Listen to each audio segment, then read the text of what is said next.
Bismillahirrahmanirrahim. Assalamualaikum warahmatullahi wabarakatuh.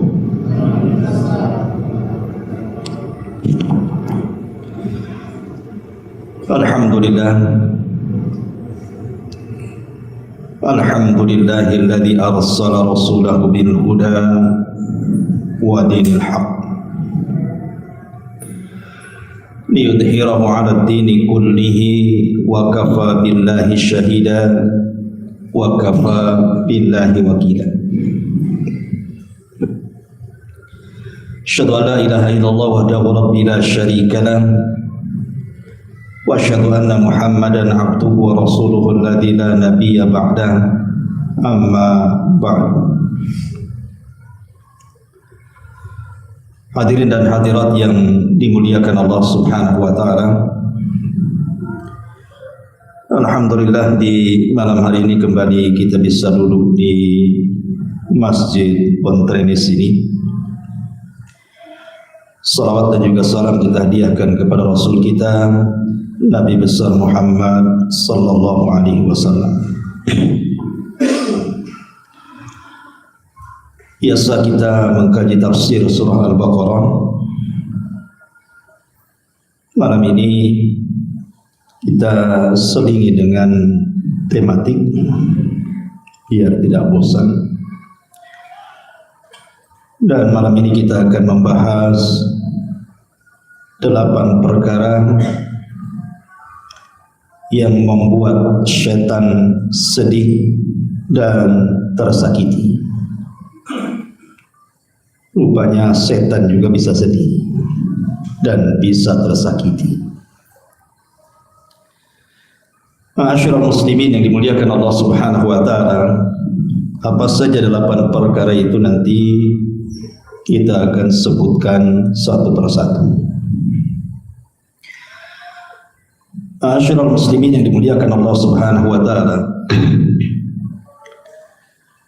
kita tahu bahwa musuh yang nyata pada diri kita dan kehidupan kita adalah syaitan. Dan itu sejak diciptakan Adam alaihi salatu wassalam, ketika Allah Subhanahu wa taala merintahkan sujud kepada seluruh malaikat dan juga kepada iblis, semua malaikat sujud kecuali iblis. Alasannya karena dia merasa lebih baik dibandingkan Adam. Artinya menolaknya sujud iblis kepada Adam karena hasad dan takabur dia, itulah awal permulaan permusuhan iblis dengan Adam dan seluruh anak turunannya. Makanya syaitan ini masuk kemana saja dalam kehidupan manusia, masuk ke dalam ibadah, masuk kepada muamalah, masuk kepada kehidupan kita sehari-hari. Contoh umpamanya masuk ke dalam sholat. Nabi SAW sampai mengatakan ketika bicara tentang orang yang suka iltifat dalam sholat, nengak seno ngadap sana ngadap sini, ke atas ke bawah, tengok sana sini ketika sholatnya itu, maka Rasul mengistilahkan huwa yakhtalisuhu syaitan. Syaitan sudah mencuri sholatnya. Maksud mencuri di sini artinya mencuri kehusyuannya, bukan mencuri dompet yang ada di kantong antum, tidak akan hilang itu. Tetapi setan mencuri kehusyuannya sehingga tidak khusyuk. Itu menunjukkan bahwa setan masuk dalam sholat. Atau masuk dalam qiraatul Quran. Antum mudah bosan, baru duduk baca berapa ayat sudah ngantuk, sudah bosan kan, akhirnya berpindah ke handphone pula kan gitu. Makanya kenapa Allah mengatakan fa idza qara'tal Qur'an fasta'id billahi minasyaitonir rajim. Apabila engkau baca Quran, isti'adzah kepada Allah dari setan yang terkutuk. Kemudian juga masuk pada perkara-perkara keseharian kita. Seperti kenapa kemudian Rasul memerintahkan kita masuk ke kamar mandi itu disuruh berdoa. Sebab kalau tidak aurat kita akan tampak oleh mereka.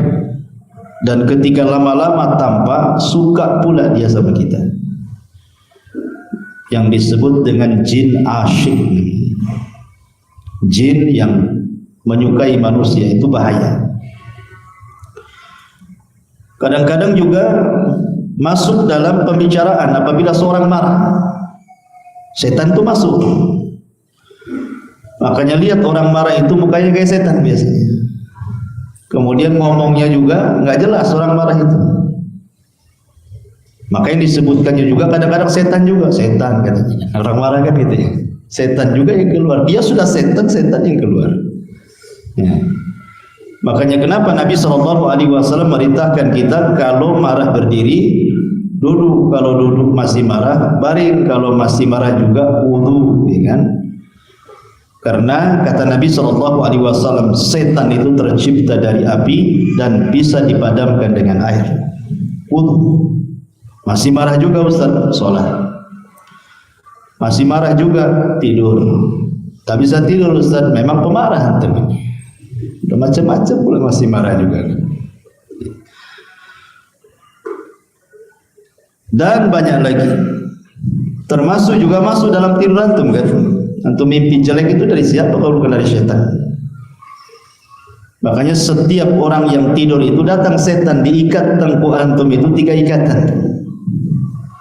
Setiap satu ikatan maka setan akan mengatakan lailun tawilun farqud. Malam masih panjang, tidur. Padahal sudah subuh tuh. Jam 6, sudah jam 6 udah lewat tuh subuh tuh. Masih juga setan ngomong gitu. Malam masih panjang, tidur. Padahal jam 6 tuh. Ya. Bangunnya itu jam 9 tuh. Baru betul-betul siang tuh katanya. Setan kan. Makanya kenapa Rasul mengatakan kalau antum bangun sebelum subuh kemudian berzikir kepada Allah, maksudnya membaca doa bangun tidur, alhamdulillahilladzi ba'dama amatana wa ilaihin nusyur, maka hilang satu ikatan. Kalau antum wudu hilang 2 ikatan. Kalau antum sholat subuh hilang 3-3-nya. Maka antum di pagi hari itu akan menjadi semangat hidup dan jiwanya baik. Orang-orang yang suka melaksanakan subuh itu bercahaya wajah, tidak suram gitu ya. Karena semangat hidupnya ada harapan. Tapi orang yang jarang sholat subuh itu stres saja hidupnya. Kenapa? Karena tengkuknya masih diikat setan, belum dilepas gitu ya. Kemudian juga terkadang masuk kepada pekerjaan. Seperti Allah mengatakan dalam surah Al-Baqarah ayat 275, alladzina ya'kuluna riba alladzina ya'kuluna riba la yaqumuna illa kama yaqumu alladzi yatakhabbathu asyaitanu minal mas. Orang-orang yang suka makan riba, mereka tidak akan berdiri kecuali seperti orang yang terkena sambut setan. Jadi masuk dalam pekerjaan, suruh makan yang haram, ngambil yang haram, dan begitu seterusnya. Termasuk juga masuk kepada perkara-perkara dalam dunia peradilan, masuk ke hakim, setan itu. Sebagaimana Allah mengatakan, alam tara ilal ladina yaz'umuna annahum amanu bima unzila ilaika wa ma unzila min qablik yuriduna an yatahakamu ila taghut.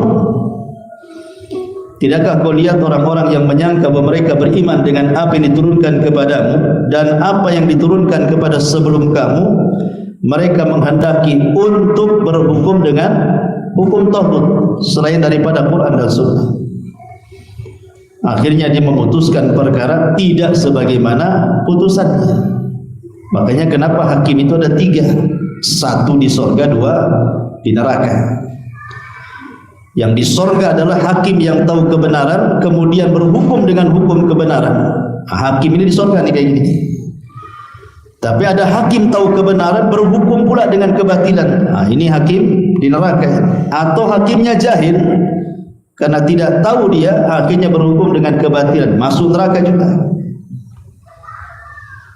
Atau setan juga masuk kepada para ulama. Jangan salah, para ustaz, para ulama masuk juga setan ke situ. Makanya ulama itu terbagi 3 kata para ulama. Ada namanya ulama usultah, ada ulama ul ummah, ada ulama ul millah namanya. Ulama sultah itu artinya ulama yang mengikuti kehendak penguasa. Kata penguasa berfatwa, berfatwa dia. Pokoknya apa yang dimaukan penguasa walaupun menentang dengan dalil-dalil, berfatwa dia. Yang penting dia dekat dengan penguasa. Ini ulama su namanya. Ada namanya ulama ul ummah, ulama umat. Apa yang disukai umat, dia berfatwa. Yang penting umat suka. Yang penting dia dipuji umat, dibanggakan umat. Pokoknya dia ikut umat saja, maunya apa. Ini juga ulama su juga. Tetapi ada ulama yang ketiga disebut ulama ul millah. Dia betul-betul ulama memegang millah agama, betul-betul berdakwah karena agama. Apa yang disuruh agama itu yang didakwahkan, walaupun bertentangan dengan penguasa, walaupun bertentangan dengan umat. Jadi setan pun masuk gitu ya, supaya makin kisruh lah bahasa kita ya. Dan banyak lagi lah kalau cerita tentang masalah itu. Kita masuk kepada inti, bagaimana caranya supaya kita ini bisa membuat setan itu sedih, tersakiti, lari, dan begitu seterusnya. Yang pertama, hadis dari Nafi' An-Nafi'in qala, dari Nafi dia berkata, kana Abdullah ibn Umar idza jalasa fi sholati wada'a yadayhi ala rukbatayhi wa asyara bi isba'ihi wa adbaha basarahu. Kata Nafi, Maula Ibnu Umar, dia mengatakan, Ibnu Umar itu apabila dia duduk dalam salat, maksudnya duduk tasyahud, dia meletakkan kedua tangannya di atas kedua pahanya, kedua lututnya, kemudian mengisyaratkan dengan telunjuknya. Dalam tasyahud kan atau mengisyaratkan seperti ini ya. Kemudian pandangannya mengikuti telunjuknya.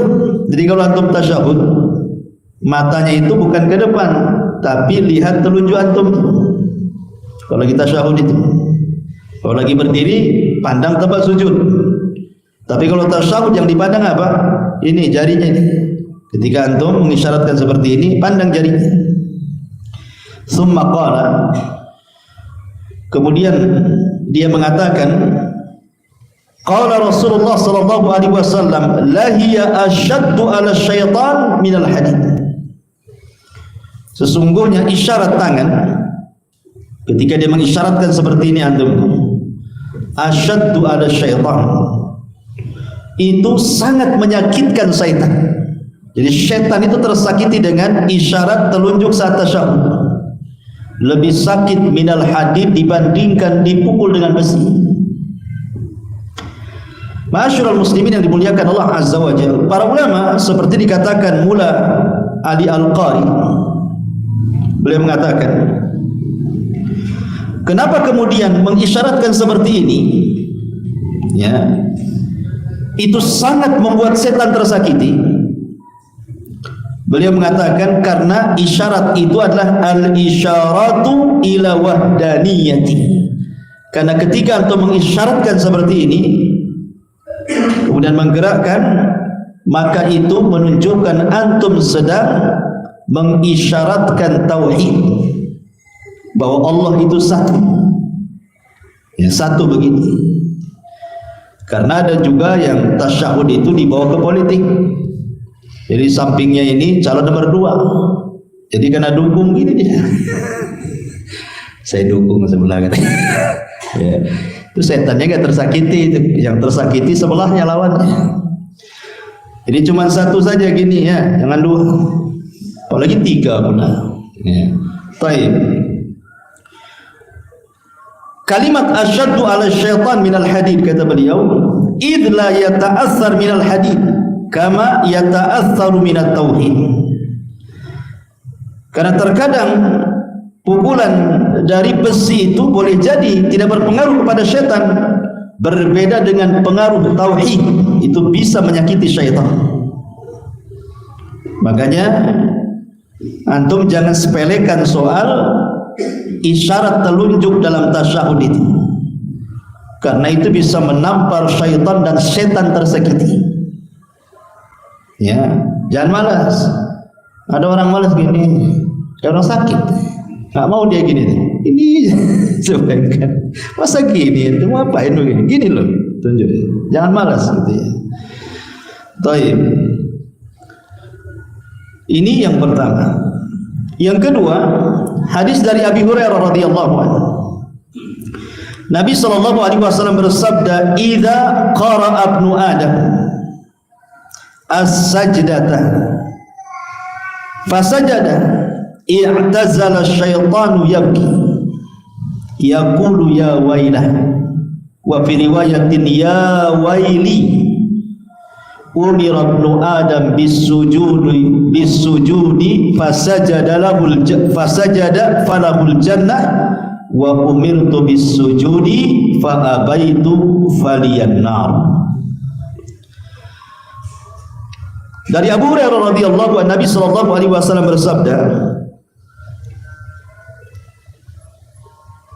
apabila seorang anak Adam membaca ayat-ayat sajdah, dan ada sekitar kurang lebih 14 ayat dalam Al-Quran yang kalau kita membacanya kita diperintahkan untuk sujud atau dianjurkan sujud, baik dalam sholat atau di luar sholat. Dan sujudnya disebut dengan sujud tilawah namanya. Ada sujud sahwi, ada sujud tilawah. Apabila anak Adam ini membaca ayat-ayat berkenaan dengan sujud tilawah, fasajada, dia pun sujud, maka syaitan akan menjauh dari orang itu, kemudian akan menangis. Setan akan nangis. Setan bisa nangis. Kemudian dia mengatakan ya wailah, celaka. Dalam riwayat ya waili, celaka aku. Umira ibnu Adam bisujudi fasajada falahul jannah. Lihat, anak Adam itu diperintahkan Allah untuk sujud, dia pun sujud, maka dia dapat surga katanya.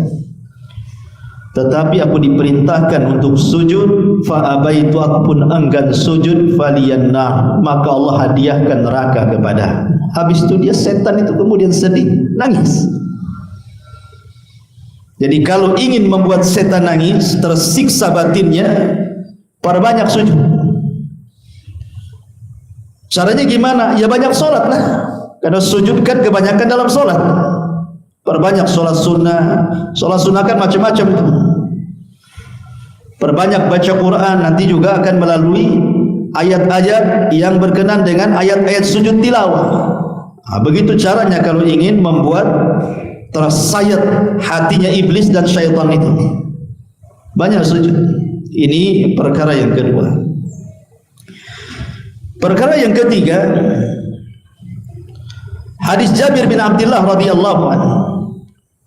Nabi sallallahu alaihi wasallam bersabda, "Idza dakhala ar-rajulu baitahu fa dzakara Allah azza wa jalla inda dukhulihi wa inda ta'amihi, qala asy-syaitanu la mabita lakum wala asya." wa idza dakhala falam yadhkurillah inda duhulihi qala asyaitanu adrabtumul mabit wa illam yadhkurillah inda ta'amihi qala asyaitanu adrabkumul mabit wal asya. Rawahu Muslim. Dari Jabir bin Abdullah radhiyallahu anhu, Nabi SAW bersabda, apabila salah seorang di antara kalian masuk ke rumahnya, kemudian dia mengingat Allah Subhanahu wa taala, baca basmalah, ucapkan salam, Assalamualaikum, gitu ya. Ketika dia masuk ke rumahnya, wa inda ta'amihi, dan dia juga baca basmalah ketika makannya, maka pimpinan syaitan akan mengatakan kepada syaitan-syaitan yang lainnya, la mabita lakum wala asya, kalian tidak dapat tempat tinggal hotel di sini dan tidak pula ada makan malam di sini. Terpaksa kalian jadi gelandangan. Setan jadi gelandangan, nggak ada tempat tinggal, nggak ada makan. Apa nggak tersakiti, ikhwan? Coba antum jadi gelandangan, nggak ada rumah, nggak ada yang dimakan, apa nggak sakit antum? Tetapi kalau seandainya antum masuk rumah sudah tidak baca basmalah, tidak mengucapkan salam, ketika makan pula tak baca basmalah, maka ketua syaitan mengatakan, adrabtumul mabita wal asya. Kita ini ada hotel di sini, tak bisa nginap di rumah ini katanya, dan ada makan-makan katanya. Lihat, makanya kalau ingin menyakiti mereka, caranya apa? Masuk rumah, baca basmalah, ucapkan salam. Ustaz, nggak ada orang di rumah, istri tidak ada juga, nggak apa-apa, ucapkan salam saja, nanti dijawab sama jin muslim. Gimana Ustaz kalau nampak pula dia, waalaikumsalam? Enggak ada. Jin muslim itu tidak menyakiti kita ya. Dia mau ngejawab salam, karena setiap rumah pasti ada jin muslim kan itu ya. Ya, ucapkan salam itu nggak akan dengar, nggak perlu takut. Baik, ini perkara yang ketiga. Perkara yang keempat, an rajulin minas sahabati qala, ada seorang laki-laki dari sahabat Nabi sallallahu alaihi wasallam berkata, kuntu radifan Nabi sallallahu alaihi wasallam fa athartu dabatahu fa qultu ta'isha syaitan, qala la taqul ta'isha syaitan fa innaka idza qulta dhalik ta'adham hatta mithla al-bait wa yaqulu bi quwwati saratu walakin qul bismillahi fa innaka idza qulta dhalika tasaghara hatta yakuna mithla dubabati. Seorang sahabat mengatakan, aku dibonceng oleh Nabi sallallahu alaihi wasallam. Maka ketika hewan tunggangan beliau lambat saat berjalan, tiba-tiba aku secara refleks mengatakan, celaka setan. Beliau bersabda, janganlah engkau mengatakan celaka setan, sebab jika engkau berkata seperti itu, maka setan akan besar kepalanya, kemudian akan mengatakan, lihat karena kekuatanku aku bisa mengalahkannya. Tetapi hendaklah engkau katakan bismillah. Jika engkau ucapkan perkataan itu, maka setan akan semakin kecil dan terhina sehingga seperti seekor lalat. Jadi kalau antum mengucapkan sesuatu, umpamanya di rumah, ibu-ibu yang di atas gitu ya, takut malam-malam gelap, hujan, lilin pula, lupa beli gitu ya, handphone pula lobet, tak ada lah mau kemana-mana, gelap, takut gitu ya, tapi kebelet kencing, mau tidak mau harus kencing. Akhirnya kemudian ketika hendak ke dapur, mulailah bulu-bulu berdiri semua.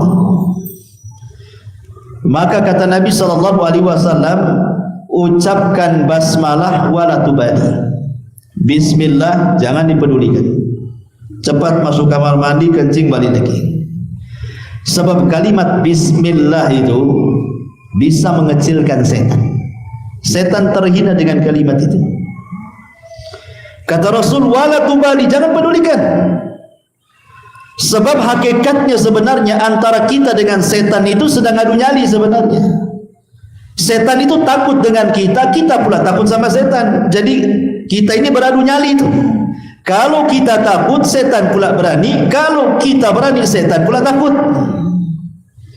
Nah, sekarang adu nyali uka-uka antum di situ. Kalau antum berani, bismillah, berarti antum sudah menghina setan itu. Setan sudah terhina itu, seperti lalat. Tapi kalau antum kemudian penakut, saking penakutnya kemudian mengeluarkan kata-kata seperti taisha syaitan, celaka kau setan, nyingkir dari sini, makin besar setan itu. Jadi tidak perlu, cukup baca basmalah, tidak perlu berdialog. Siapa di situ? Saya di sini, katanya. Kan repot kalau ada jawaban kayak gitu. Ya. Jadi cukup baca basmalah, jangan ngomong, langsung masuk kamar mandi. Ya jangan terburu-buru, nanti kencing di celana pun. Kencing saja, sudah balik lagi, tenang saja, nggak ada masalah. Apalagi gelap, kalau cepat-cepat pun nabrak-nabrak nanti. Ya. Jadi baca basmalah, kalau takut baca basmalah. Atau baca yang lain yang diajarkan Rasul, a'udzu bikalimatillahi tammati min syarri ma khalaq. Ya. Ini yang keempat. Yang kelima, hadis dari Abu Hurairah radhiyallahu anhu. Nabi sallallahu alaihi wasallam bersabda, "Idza nudiya bis salati adbara asyaitanu wa lahu dhuratun hatta la yasma' at-ta'dhin. Fa idza qada al-adhan akbar. Fa idza thawwaba adbar." Kata Nabi SAW, idza nudiya bis salati, apabila salat mulai ditegakkan, maksudnya dikumandangkan adzan, adbara syaitan, maka syaitan lari. Lihat larinya karena takut dengan azan itu. Walahu durat. Durat itu bahasa membuang angin yang ada ledakannya. Lain dengan fusa, ada fusa, ada durat. Kentut itu ada dua, ada durat, ada fusa. Kalau fusa itu nyaris tak terdengar, kalau durat itu penuh dengan ledakan. Tapi ada juga yang nggak ada ledakan, nggak ada juga nyaris tak terdengar, tapi keluar dia. Itu bahaya tuh. Yang ketiga, intinya bahwa lihat bagaimana saking ketakutannya setan itu sampai terkentut-kentut, bahasa kita mendengar suara azan itu. Kalau selesai azan datang lagi dia. Kemudian apabila berdiri muadzin kemudian mengumandangkan qomat, lari lagi dia. Kemudian apalagi selesai qomat datang lagi, mulai goda di situ. Tapi di sini setan sangat tersakiti dengan suara azan. Idza nudiya bis salati adbar wa la quduratun hatta la yasma' ta'dhin fa idza qudiya al adzan akbar, dan seterusnya. Ini yang ke-6, yang ke-5 kan? 5. Ke-6. Baik. Yang ke-7. Hadis dari Abi Sa'id Al-Khudri radhiyallahu anhu. Nabi SAW bersabda, inna syaitana qala wa izzatika ya Rabb la abrahu agwi ibadaka ma dumtu arwahahum fi ajsadihim. Faqala Rabbu wa izzati wa jalali la azalu aghfiru lahum mastaghfaruni. Dari Abi Sa'id Al-Khudri radhiyallahu anhu, Nabi SAW bersabda, sesungguhnya syaitan berkata, demi kemuliaanmu ya Rabb, aku tidak akan berhenti menyesatkan hamba-hamba selama roh masih berada di jasad-jasad mereka. Maka Allah Subhanahu wa taala berfirman, demi kemuliaan dan keagunganku, aku akan senantiasa ampuni mereka selama mereka memohon ampun kepadaku. hamba-hamba Allah Subhanahu wa taala yang senantiasa istighfar, meminta ampun kepada Allah Azza wa Jalla, itu sangat menyakiti syaitan. Sangat menyakiti syaitan. Jadi ketika orang memperbanyak istighfar, itu sama dengan menyakiti perasaan syaitan. Karena tujuan setan tidak tercapai di sini. Antum kalau bercita-cita sesuatu tidak tercapai kan kayaknya sakit gitu. Nah, syaitan juga sama, kalau cita-cita mereka tidak bisa tersakiti, maka perbanyak istighfar. Itu juga salah satu bagaimana caranya menyakiti syaitan. Ini yang nomor 7. Kemudian yang nomor 8, hadis dari Abi Hurairah radhiyallahu anhu. Nabi sallallahu alaihi wasallam bersabda, "Inna syaitan yanfiru minal baiti alladhi tuqra'u fihi suratul Baqarah." Sesungguhnya setan akan lari dan tersakiti di rumah yang orang pemilik rumah tersebut membaca padanya surah Al-Baqarah. Jadi kalau antum baca surah Al-Baqarah, setan itu tersakiti, dia akan lari. Dalam hadis yang lemah mengatakan 3 hari dia lari, gak mau ke rumah itu. Makanya dulu kan saya ceritakan sama antum, ketika ada seorang wanita yang mau disihir, kemudian orang ini datang ke dukun. Kata dukun, saya akan sihir dia, tapi wani piro? Wani sekian, oke. Setelah itu dibalikin lagi duitnya. Oh, saya tidak sanggup. Gak sanggup saya. Kalau mau, saya punya kawan yang lebih sakti dari saya. Biasanya dukun tak mau tuh ngasih referensi kan. Ini dukun asli. Kalau dukun cabul, dukun biasa itu tak mau dikasihkan orang. Karena dukun itu cuma satu jawabannya, bisa. Semua bisa. Nggak ada nggak bisa dukun tuh. Pak dukun begini bisa. Ini bisa, semua bisa. Itu kalau dukun palsu. Kalau dukun asli ya memang nggak bisa. Nah, saya punya dukun lebih sakti lagi gitu. Akhirnya diarahkan ke kakak seperguruan dia. Rupanya minta mahal dan siap bayar. Selang beberapa hari rupanya dibalikin lagi duitnya katanya. Saya tidak sanggup katanya. Kalau kau mau ada tuh guru saya tuh katanya. Mulai ini suhunya nih. Akhirnya datang ke gurunya mengatakan bisa katanya. Rupanya setelah beberapa hari nggak bisa katanya. Kemudian ditanya, kenapa wahai Pak Dukun? Aku sudah mengerahkan jin al-marid, jin yang paling kufur katanya.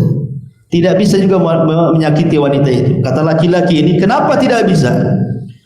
Maka sang dukun mengatakan, karena dia suka membaca surah Al-Baqarah katanya. Gak bisa katanya. Wanita itu suka mendawamkan membaca surah Al-Baqarah. Bayangkan bagaimana keutamaan surah Al-Baqarah. Antum baca di situ, setan ngacir. Inilah 8 perkara kalau antum amalkan, maka setan akan sedih, setan akan tersakiti, bahkan setan bisa lari. Ma'asyiral muslimin yang dimuliakan Allah Subhanahu wa taala. Setan ini banyak sekali perkara-perkara yang membuat orang itu bisa kufur, karena setan ini kan banyak langkahnya. Saya akan sebutkan beberapa langkah setan supaya antum tahu langkah-langkahnya. Yang pertama, setan itu akan berusaha membuat orang syirik atau kufur. Ini yang paling besar. Sebab kalau sudah syirik kufur, sudahlah bolo dia di neraka kan itu. Kemudian yang kedua, ataupun at-tashkik fi usuliddin, membuat keraguan-keraguan kepada agamanya. Jadi bahaya. Benar enggak Islam ini? Jangan-jangan Nasrani pula yang benar. Dibuat ragu tuh agamanya itu. Kalau sudah ada keraguan seperti ini, cepat tahu. Ya. Kemudian juga as-saddu an taatillah, berusaha untuk membuat kita ini malas melaksanakan ketaatan kepada Allah. Salat itu malas sekali, kenapa ini kan? Baca Quran tuh kayaknya susah kali. Datang ke pengajian kayak ada rantai pula di kaki gitu. Pokoknya susah kali. Nah, itu memang tugas mereka membuat kita malas supaya terhalangi dari ketaatan kepada Allah Azza wa Jalla. Atau al-hathu ala irtikabil ma'asi wal mukhalafat, dihembuskan di telinga kita ini supaya maksiat kepada Allah. Terkadang kerjasama dengan setan manusia. Makanya ketika Allah mengatakan dalam surah Qul a'udzu birabbin nas itu, apa kata Allah? Min syarri waswasil khannas. Memberikan waswas. Ya. Setan itu tidak bisa tiba-tiba muncul kemudian ngambil tangan kita, yuk kita maksiat. Enggak. Setan nggak akan datang seperti itu. Dan gak akan bisa dia datang tiba-tiba bawa tangan kita ngajak-ngajak zina, ngajak-ngajak judi, ngajak-ngajak minum khamr, ngajak-ngajak ke tempat maksiat. Tidak bisa. Setan itu paling tinggi ngasih was-was saja. Mabok sana, enak, itu maksudnya ya. Zina sana, lezat. Gitu. Sana, apain kau di sini sendiri? Gitu. Dibuat kita tak tidur malam-malam, akhirnya suruh keluar. Dia ngasih was-was saja. Tapi lihat. Walaupun hanya ngasih was-was, Adam saja bisa turun dari surga. Itu hebatnya Bang Iblis ini. Kayak gini. Ya. Masyarul muslimin yang dimuliakan Allah Azza wa Jalla. Terkadang juga ifsad dzatal bayn. Berusaha untuk merusak rumah tangga, merusak perkawanan, merusak ukhuwah, dirusaknya sama dia. Diwaswasi suruh namimah, suruh ghibah, suruh gini, suruh gitu supaya rusak hubungannya. Ya. Atau nisyanu dzikrillah, dilupakan zikir kepada Allah Subhanahu wa taala, atau tarkus salati awit tahawun biha, disuruh meninggalkan salat atau malas-malas salat. Ataupun at-tazyin atau tazyinul batil fi suratil haq, berusaha untuk menghias yang batil itu benar, yang benar itu hak, ya. Atau dicampur aduk. Sebab kalau kebatilan 100% nggak ada orang ikuti. Tapi kalau ada haknya masuk di situ, akhirnya tercampur antara hak dan yang batil, jadi samar. Disangka hak padahal batil, disangka batil padahal hak, akhirnya kan? Akhirnya orang pun terkena syubhat syaitan. Ataupun kemudian dibuat orang itu al-ghadabul ajalah, marah dan bersegera. Seperti orang yang ingin bersegera mendapatkan waris, diracunnya bapaknya biar cepat mati. Itu kan setan tuh. Ya. Atau suka dengan perempuan ini baru ditalak nih. Ditalak sama suaminya, kita pula dari dulu nunggu jandanya, sekali ditalak pula dia.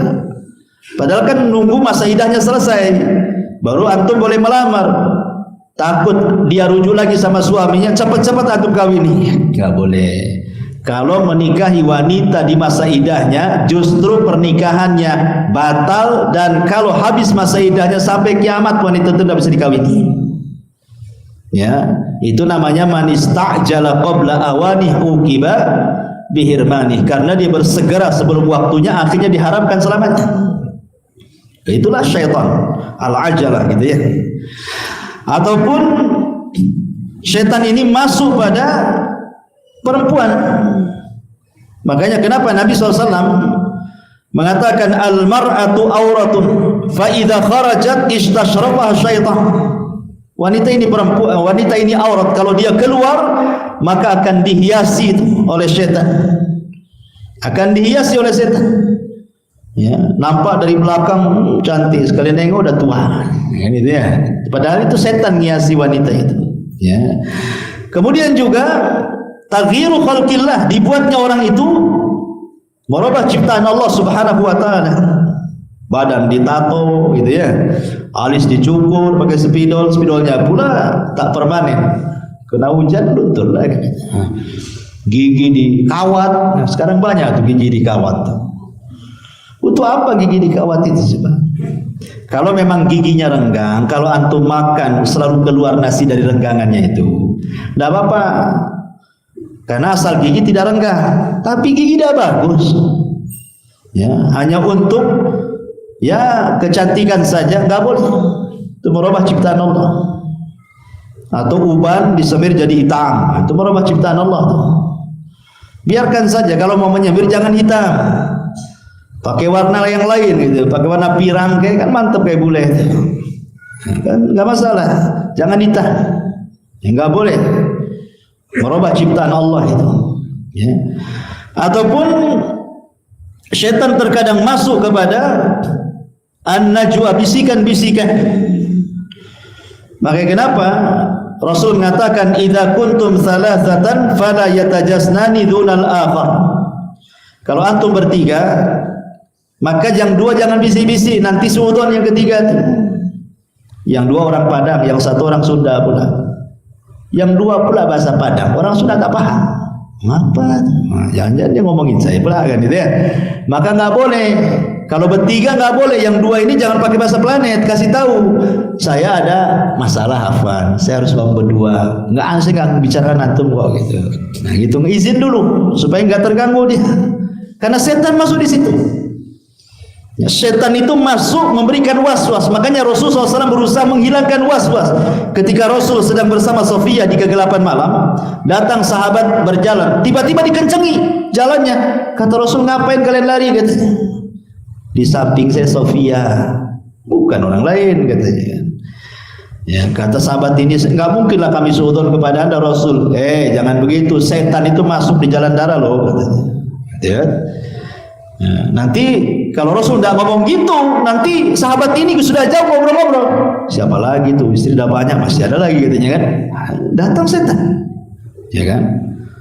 Hati-hati. Makanya ketika Nabi SAW ini sedang menghadapi tamu, datang Aisyah, datang pula pembantunya Zainab, ngasih makan, padahal di gilirannya Aisyah kan. Marah Aisyah, ini giliran saya, kenapa dia ngasih makan? Ya ambil piring ini, pecahkan depan tamu. Kalau Rasul diam saja, kemudian sahabat pulang, tentu sahabat akan mengatakan, apalah istri Nabi kok kayak gitu. Tapi Rasul menghilangkan supaya jangan ada was-was. Apa kata Rasul? Gharat ummukum. Biasa lagi cemburu, kata Rasul. Selesai, nggak ada setan masuk, ya kan? Memang begitu setan itu. Jadi setan itu seperti itu. Dan tadi sudah dijelaskan, kalau datang suara adzan, setan lari. Nah, makanya saya suruh adzan ya. Subhanallah bihamdika asyhadu an la ilaha illa anta astaghfiruka wa atubu ilaik. Allahu ta'ala. Assalamualaikum warahmatullahi wabarakatuh.